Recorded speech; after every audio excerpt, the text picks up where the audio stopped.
Hello, everyone, and welcome to another episode of sharing our stories. Today's guest is Nooruddin, and she is the radio host on 96.5. Come and join me hearing what she has to tell us about her story.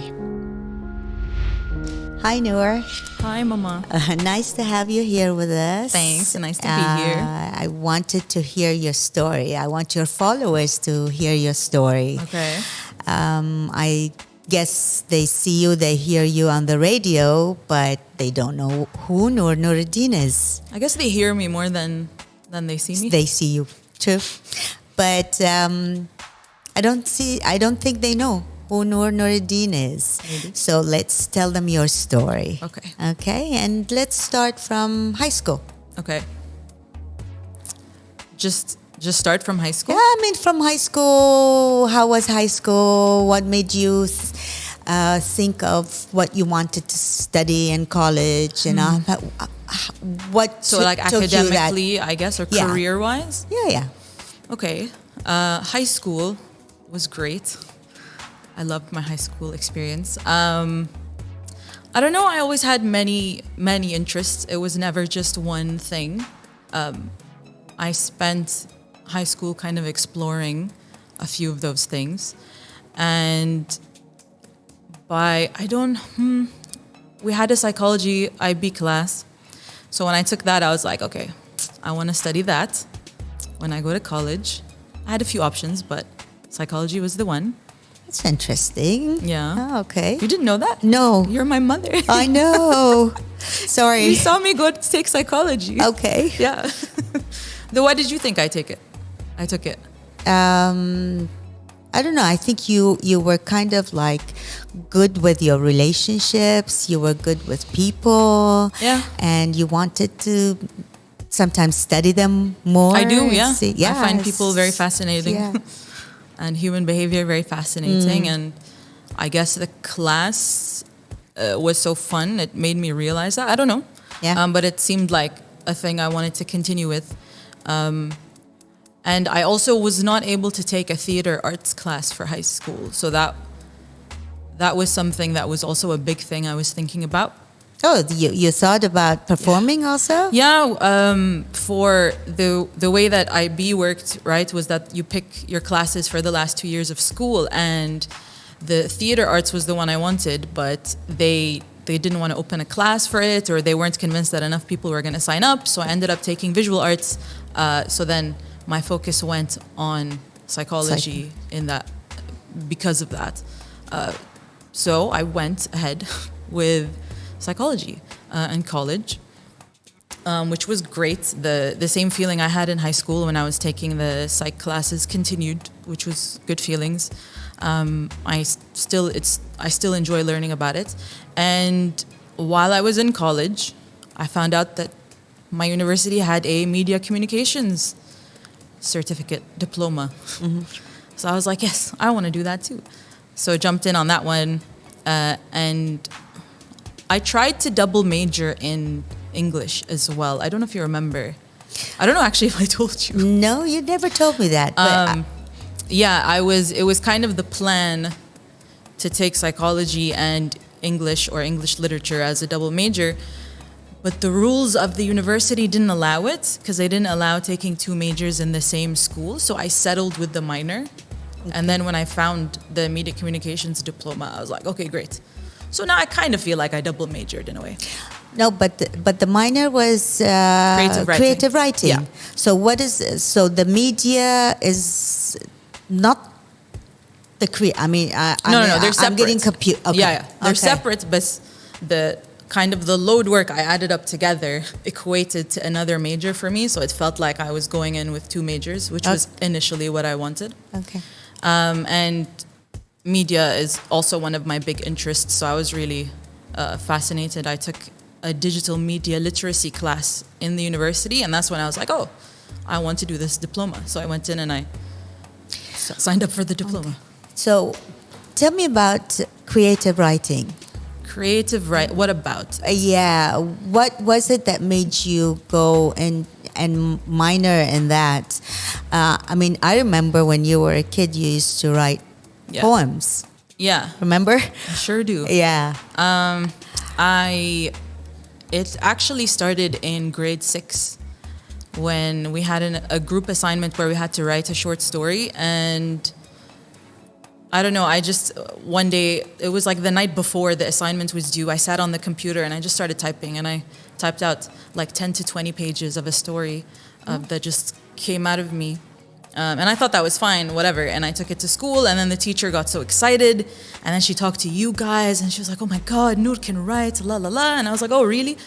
And I saw that everyone else only wrote 1 page. And I was like, "Oh, I thought the assignment was like to write a big story." So that was when I was like, "Okay, I like this writing thing." It felt really good to write the story. So I got into that, and then since then was experimenting with different forms. So like poetry, right, prose, nonfiction, journaling, whatever it was. So then by the time I got to college, I knew that that was one of my pillars of interest. So again, I wanted to do psychology and English. Also keeping in mind that people were telling me that English was not a good major to get into, especially literature. I was kind of being pushed towards journalism, which is cool. And I kind of do that a little bit with my media communications, but it wasn't what I wanted. It's not what I wanted to be. So I was hoping to do at least psychology and English. But I wasn't able to do English literature, but I did get to do the minor in creative writing, which was nice. Right. So that was my college experience, super fun, psychology, media, creative writing. And then I graduated. And then do we go into like my jobs? Yeah, so you came back. Yeah. Now you have a psychology Degree. bachelor's degree, and you have the creative writing. What were your plans? Okay, you have these. And I had the media. And you Diploma. had the media. Yeah. Okay, you had the media. Now you came back. You have to go work. Yeah. Okay. What were you thinking of? Going into psychology further? Starting that, and you didn't find anything, so you went into...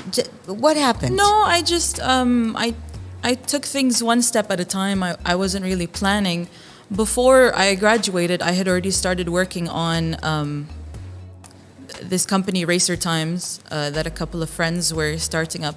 So I had already started working with them on their media and their stuff. So when I came in, I kind of already had that as a part-time job. And then I applied to my high school. That was for the psychology part. And then I applied to somewhere else, I think, for the English part, because they needed like an English teaching assistant or someone to help with English classes. So I did, when I first graduated, I ended up doing all 3 of those for a year, maybe 2. And then I didn't enjoy the environment I was in at the school. I felt like... You're not adding anything. I was not doing anything, really. Like, I was just coming in and clocking the hours. But you said you went in, that was the psychology part. Yeah. So what was it that you were supposed to do there? I wanted to be in the counseling department. Yeah. Okay. I wasn't put in the counseling department. I was put in the administration kind of office. The job role that was given to me was really vague. Okay. And it wasn't necessarily communicated to everyone. So when I came in, like, no one knew what to do with me, and I didn't know it. Like, we didn't, like, why am I here? Sort of. Yeah. Everyone was super nice. It was a great working environment, but it was just the job wasn't there, and I wasn't sure. So I was like, okay. After 1 year of giving it an honest go, I stuck with the Racer Times and the institute I was working at. Can I say the name of the institute? Sure. Yeah, I don't know. I was trying to be vague because I'm used to like not saying brand names. Oh, yeah. Not saying That's on the radio. Yeah. No, I stuck with Racer Times and Capital Knowledge, and I was working in Capital Knowledge. I was working as like copy editing and helping out some students with their essays and stuff. So I was doing a lot of I was doing a lot of work with the students, helping them out with their English, their writing, copy editing. And then right after that, the program I was working with them on stopped. So there wasn't any English classes anymore. Okay. So they kept me on as in the admin now again. So I spent a year in that company, and I was like, okay, well, it's not in any of my interests, so again, left it. Yeah. Tell me, Racer Time? Yeah. What were you doing for them? Since we were only 3 people on the team, we were kind of doing everything together. So setting up the company, talking to clients, creating the portfolio or the business plan, anything. Oh, okay. We kind of all 3 of us shared. Yeah. No, I thought you were writing like articles or something. I did sometimes. I helped them write articles because essentially it was a digital company, so it worked from a website, and then we were going to create other platforms. So it was all digital. So there was some writing, but it wasn't like, oh, I'm working on my writing here. Okay. It wasn't that. Yeah. It was mostly media, I would say, for that one. And then I don't remember what happened after that. Yeah. When did Red Bull come in? Red Bull came in 2013. Okay. There you go. Yeah. See? So I left Capital Knowledge. So now I was with Racer Times, and Racer Times started working with Red Bull Bahrain on some events. And that's when I got to meet them. Very cool company. And they brought me on to write for them.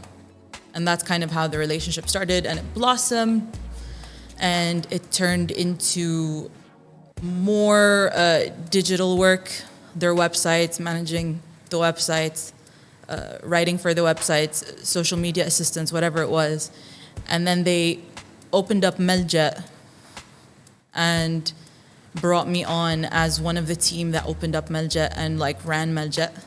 Tell us about Malja. I remember Malja. I used to enjoy Malja, but tell us the concept of it. Malja, a Red Bull Space, was a kind of creative platform that they wanted to keep open for all kinds of creatives locally to come in and collaborate and learn from each other, essentially, and produce. Hopefully to have the tools for them to produce. There was the music room where we had the recording equipment, we had some instruments, we've had bands come in and practice there, we've had podcasts recorded there, music produced there, all that cool stuff. Classes and workshops, of course, there as well. There was the dance room for dancers to come in and practice. There was the stage where we had lots of events and performances and workshops as well. So it was kind of a multifunctional space. And that went on for 3 years, I think. I think the last event we had was the third year anniversary as the big finale. And as that was going on, I was also working as a photography producer as well. I was working with this photographer to help him produce his commercial shoots and stuff like that. And then, what year are we in? 2017. So what happened with Malja? Why they decided to close it down? Although I remember when every time I visited you guys over there, you had a function, and the energy was just phenomenal. I would walk in there, and then I'd feel it. It was the positive vibes, it hyped you up. And we created a real community. The amount of people that got into art and music or met others and created projects with them was amazing. Obviously, the amount of people that I met that I'm friends with now from Malja was really cool. It was a great experience. I can't really speak as to why they closed. But it is unfortunate, and no one was happy with the decision, and it is a shame that it couldn't stay on for longer. 3 years is really short. It felt really long when we were in it, but in retrospect, it's a really short amount of time, and it would have been cool to have it go on for longer. But after Malja closed, I stayed with Red Bull and worked with them on digital and comms and everything. pretty closely with them as well. I don't know what year we're in, and my sense of time is really off. Tell me about F1. F1? Yeah, I love because F1. I know, but you started covering their game, the games, The race? the race, Yeah. the race On the radio. on the radio. But how did that come in? Was it Red Bull? Was it how did it come in? I started watching F1 when I started working with Racer Times because it was like a motorsports and cars related company. Right. That's when I started watching F1. I became a fan. We covered the races on Racer Times' account.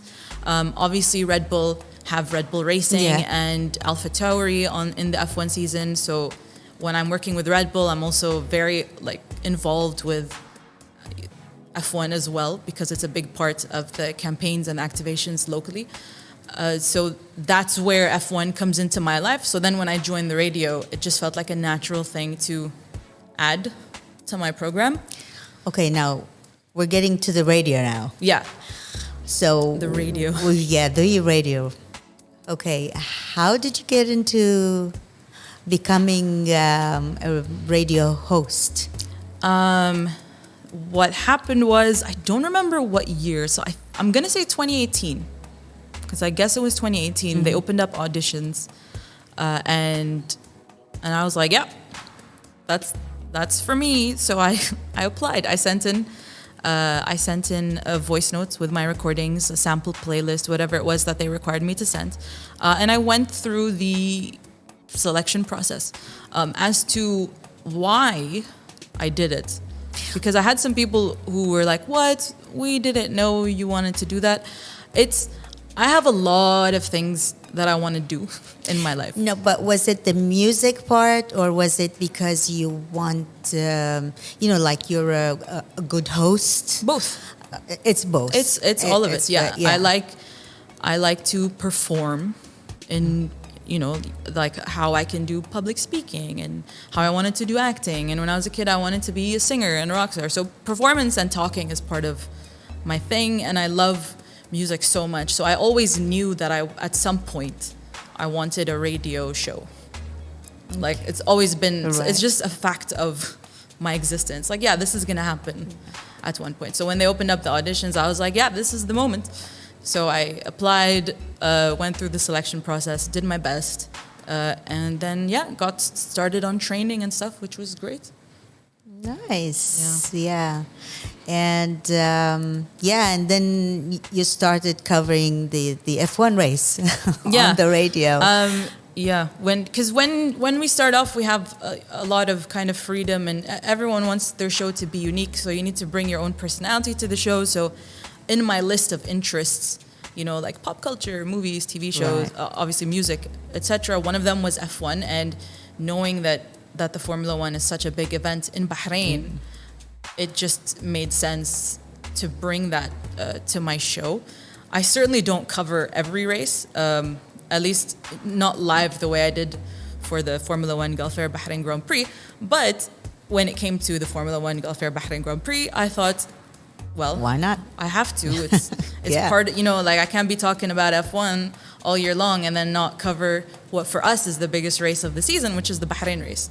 So luckily it worked out. Okay. How do you feel when you're on the radio? Do you feel like you're on a show, you're performing, or you're just yourself? Are you enjoying it and the interaction with the people who call you and who text you? And the shows. I mean, you talk about the songs. And then you have a show that talks about TV series and then movies. Yeah. Obviously, you follow them up. So to be on top of it when you come in. Yeah, I try to be. Yeah. Okay. I love it. It's amazing. Every part of it is amazing for me, whether it's talking about the movies or the TV shows or the music, or whether it's making the playlist or discovering new songs. Interacting with people is so great. And getting to know people through the radio is fantastic. I'm always in a good mood when I'm when I'm doing my show. Even when I come in and I don't feel like it or I'm in a bad mood, within a couple of songs, I'm happy because it's a playlist of songs that I love. So I'm sitting there living my best life and enjoying it. So yeah, and I always try to be genuine on the show. So when I'm happy, I'm genuinely happy. Not that if I'm upset, I'm going to start being mad on microphone, but I try to be genuinely happy to do what I do. I guess even if that's my thought. Even if you go in one day and you're really upset about something, I think the minute you walk in and you start putting music on, exactly. I think that really changes your mood, and I think it takes you out of your... Within a couple of songs, I'm good. I'm happy. I'm excited.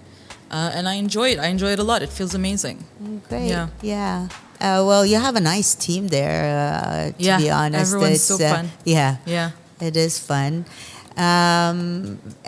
Have you started, I don't know, do you have any programs where you start having people coming in and interviewing them or talking to them or making programs?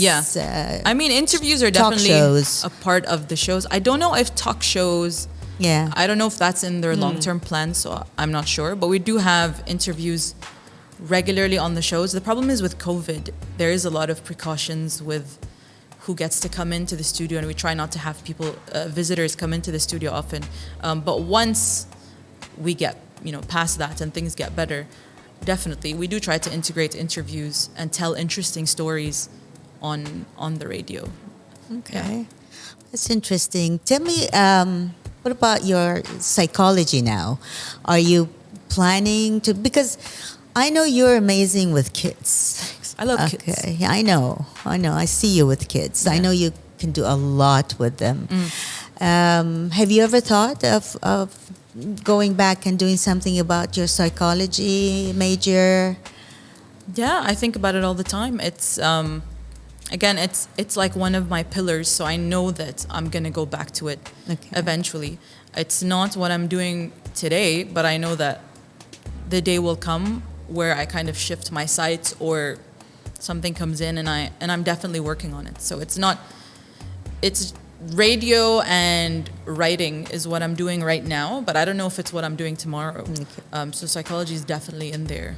And I want to do so many things in psychology. I can't even pick because there's so many fields. Was it you at one point you thought of music psychology, or was it art psychology? What was it? Music therapy. Music therapy. Yeah. Music therapy. Yeah. Yeah, see? Yeah, see? Now you told you. You have music and you have psychology. You have to combine them somehow. Have you ever thought of writing a book? I have thought of writing a book in general. I mean, every writer is thinking of writing a book, but I don't know that I have the thing I want to write about yet. And that's my thing. I think by default, we assume that like the writer is sitting and trying to write a book, but I don't have that story that I really want to tell yet. Okay. When I do, definitely, of course. That's the checklist, right? Open a therapy office, write a book, make music. I don't know. Are you still keeping your journals? Yes, I have a significant amount of journals in my household. Okay. Yeah, not daily journals, but you don't write daily? No, I've never done daily. Like even as a kid, I would do whenever I can. So now I have fragments of memories from different times of my life in different notebooks. And you have stickers on them. And stickers. I still use stickers. Okay, let's talk about Marvel movies. Okay. Remember when we went through that period? It was a lot of work. That was a lot of work. It was a lot of work. But it was so fun. Yeah. It was so fun. And then, let's go through it. Okay. Marvel movies. Yeah. How many are there? No. 20-something? 30-something? 20-something at this point. Yeah. I think when it had been 2008 was the first one. So it's been 13 years. Yeah, the first one, Iron Man 1 came out. Not even, before that was the Hulk. But 2008 was kind of when Iron Man 1 came out is when we realized that we're going to do this. But actually Hulk 1 and 2 came out before that. Before that? Yeah. Which we watched anyway as part of it. So I don't know, 20 something. They're still making more. So yeah, I just saw it last night, and on there was a TV show or something, and then all of a sudden these guys are on there, and they said they're starting a new one. Yeah, and most of them are there. They're bringing like Thor is there. Yeah, there's a Thor movie coming out. Yeah, and Peter Russell, not what Peter Russell, the Australian actor. Anyway, they're bringing him in. Okay. So who's he playing? Russell Crowe. Russell Crowe. Yeah, they announced Russell Crowe for the upcoming Thor movie. Yes. I said that. Did you hear that from me on the radio? No, I saw it. No, I saw it. It was today or yesterday on. It was last week or the week prior, but Russell Crowe is joining the cast of the new Thor. No, I saw it today or yesterday. Okay. I just by coincidence. It's gonna be fun. Yeah, and remember when we went through that. It wasn't a competition. What is the word? Marathon? The marathon of watching all of them because you wanted us to go to the movie theater and see the last one. Yeah. So we had to go through the whole series before getting to the movie theater for the last one. I think Infinity War had just come out. Infinity War had just come out. And by the time I got you guys to finish the marathon, it was time to watch Endgame, I believe. Yeah. Yeah, Endgame came into the theaters. So that was the plan, to get you to Endgame. Yeah, but it was really fun. It was. Yeah. But even before this one, I remember when we started watching Harry Potter with you guys, and then Lord of the Rings. They were amazing. And at one point, what happened with me and Dad was we were waiting for the new series to come out before even you guys. I mean, when Lord of the Rings came out, we were kids. Like, what year was that? 2003-ish?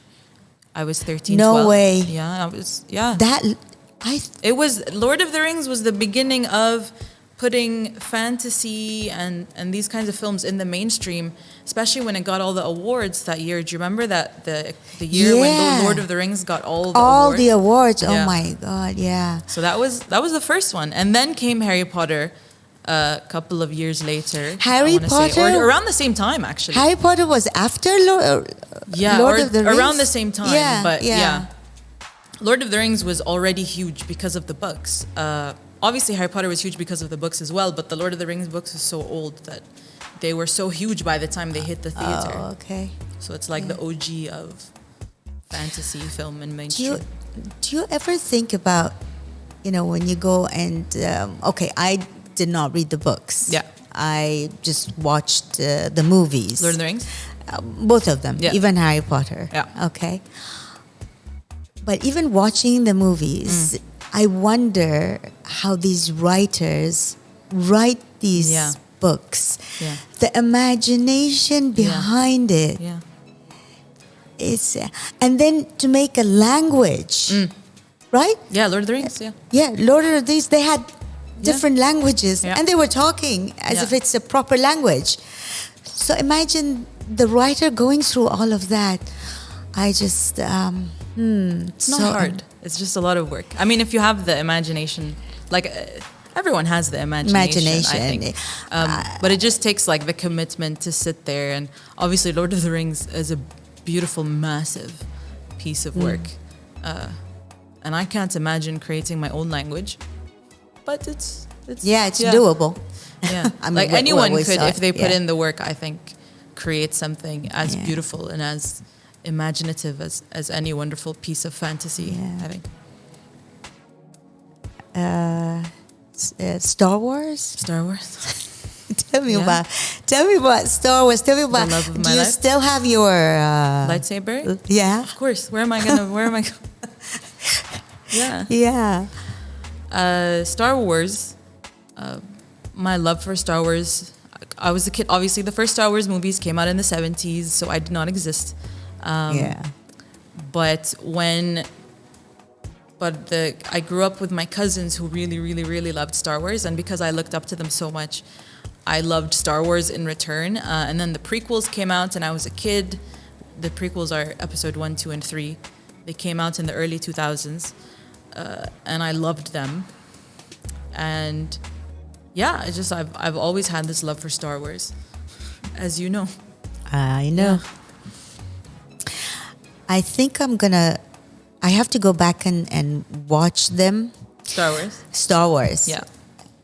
Because now when I listen to many of the researchers in their interviews and all that, and then especially, the ones that are into self-development and all that, they bring quotes and they bring scenes and all that from Star Wars that has so much meaning behind it. Yeah.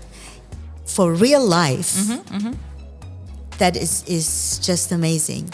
Often, I think the best work of fiction are the ones that resonate in real life. Things like Star Wars, Star Trek. Star Trek, yeah. Very Star Trek, maybe a little bit more so, because Star Trek was dealing with the daily dilemmas and moralities that they went through episode by episode, right? Whereas Star Wars was kind of the big good versus evil battle, but there was a lot of wisdom in between in the relationships and the day-to-day. And I think that's what makes the best pieces of fiction the most successful, is how you can apply them in real life. Because it has a message behind it. It's trying Multiple. Yeah. And not necessarily a message they're trying to teach you. Sometimes just seeing relationships that feel real is enough, or flaws that feel real.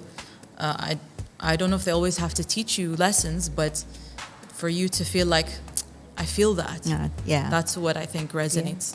Yeah. It kind of shows you that, like, you're not alone in feeling that or going through something. Yeah. For us, I mean, Star Trek is our generation. For us too.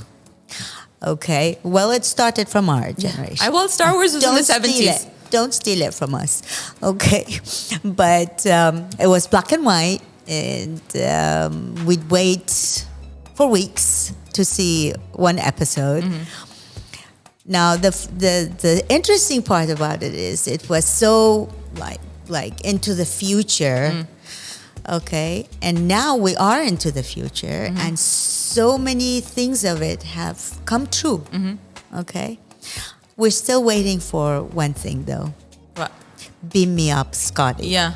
Don't we all want that? We're still waiting for that to come true. Yeah. So, okay. Well, okay, that was what the series is and all that. That was interesting also. Yeah. Okay, great. Well, what's next for Noor? I don't know. No idea. So we'll leave it as a mystery. Taking it one day at a time. Yeah. Okay, that's good for me. Yeah. Well, it was great talking to you. Thanks. And I hope your followers and your fans will hear a little bit of the other side of Noor, a little bit of her background. Yeah. So thanks for coming. All right. Thanks for having me. Yeah, thanks.